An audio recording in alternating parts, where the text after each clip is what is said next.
métodos.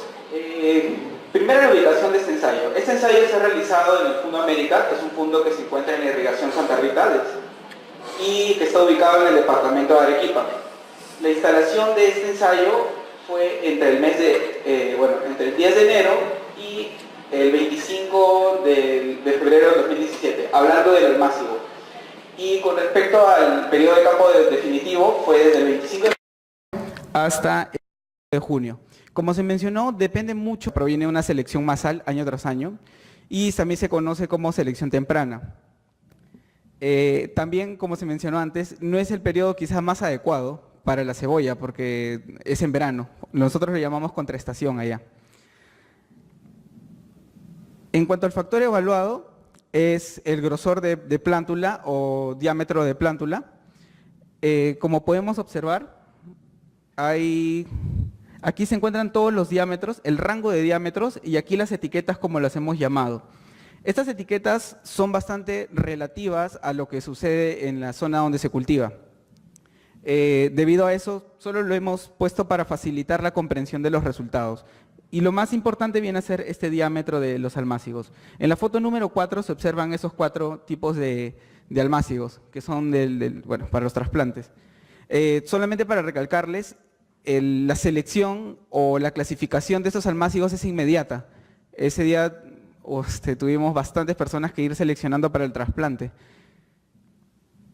En cuanto al diseño estadístico, es un DBCA, como ya mencioné, 4 tratamientos con 5 bloques estudiados. Cada repetición está compuesta por 3 camas y cada largo de cama es de 4.5 metros. ¿Se imaginan? Hemos tenido que seleccionar mucho. En cuanto a las variables evaluadas, las podemos dividir en 2, las variables morfológicas y las variables de producción.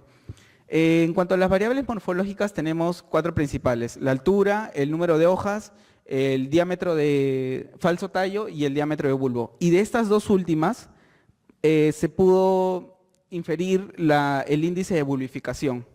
Esta variable estudiada se utiliza más que nada para saber la bulbificación, cuál posee entre los tratamientos de Alliums una mejor bulbificación o una más rápida. Y en cuanto a la producción, se evaluaron 3 variables, que fueron el rendimiento total, la calidad primera, segunda y tercera, y el porcentaje de producción según la calidad. Obviamente, este porcentaje proviene de la interacción de estas 2 variables, ¿no? Es un cálculo. Los resultados y discusiones, vamos a empezar con lo que es la altura.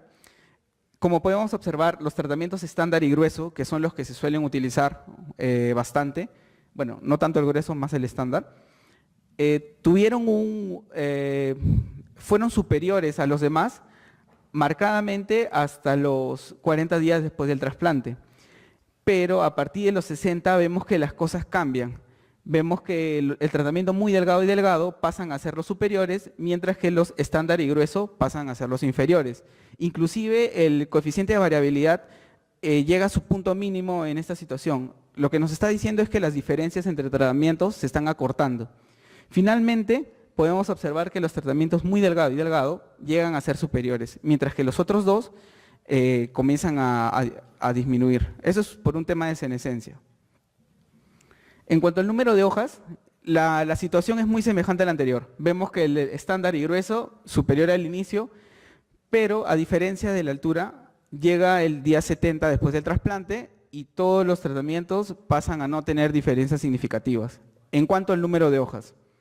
En cuanto al diámetro de falso tallo, tenemos que el estándar y grueso nuevamente son los más que tienen una superioridad sobre los demás, en especial el estándar, pero es a partir de los 60 días después del trasplante que todos tienen semejanzas, no hay diferencias entre ellos.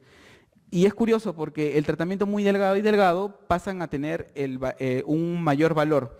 Y quisiera que puedan observar el día 60, podemos observar que el estándar está en 1584 y luego pasa a 1522. Podríamos estar viendo aquí que hay una maduración, porque la cebolla llega a su punto máximo de maduración cuando el cuello cae. Entonces, aquí estamos viendo que hay una reducción más lenta a comparación del otro. En cuanto al diámetro de bulbo, el tratamiento estándar siempre fue bueno, fue el superior y el muy delgado se mantuvo siempre como el más inferior. El delgado y el grueso se mantuvieron semejantes hasta los últimos días. En cuanto al índice de bulificación que proviene de las otras dos variables, tenemos que el tratamiento grueso en todas las fechas tuvo un índice de bulificación mayor. ¿Qué quiere decir esto? Quiere decir que fue el que tenía una mayor velocidad de bulificación. Y podemos notar que el tratamiento muy delgado, almácigos más delgados, demoran más en bulificar. En cuanto al rendimiento total y calidades, tenemos lo siguiente. El rendimiento total, el tratamiento delgado fue el superior, como podemos observar. El delgado y el grueso fueron semejantes. Perdón, el tratamiento delgado fue el superior, disculpen. Y el muy delgado y el estándar fueron semejantes. Mientras que dejando al tratamiento grueso como el de menor rendimiento. En cuanto al análisis estadístico, ya por calidades, teníamos que el tratamiento de primera, el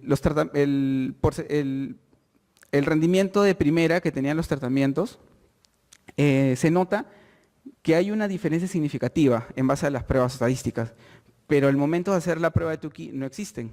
Eso se debe a que las diferencias no han sido tan marcadas. El rango ha sido mínimo, la diferencia para considerarlo significativo.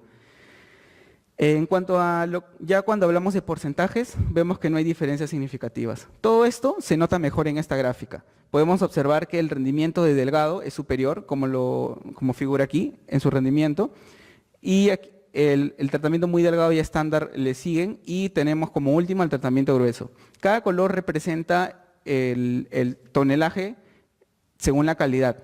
Y como podemos ver, la mirada un poco como que nos muestra que viene a ser el delgado el que tiene más primera, pero bueno, estadísticamente no se ha podido comprobar al 100%. En cuanto al rendimiento, ya hablando en porcentajes, tenemos que el porcentaje, si bien gráficamente se nota, cuando vamos al análisis estadístico no hay diferencias significativas. Eso que toda esta información nos lleva a las siguientes conclusiones.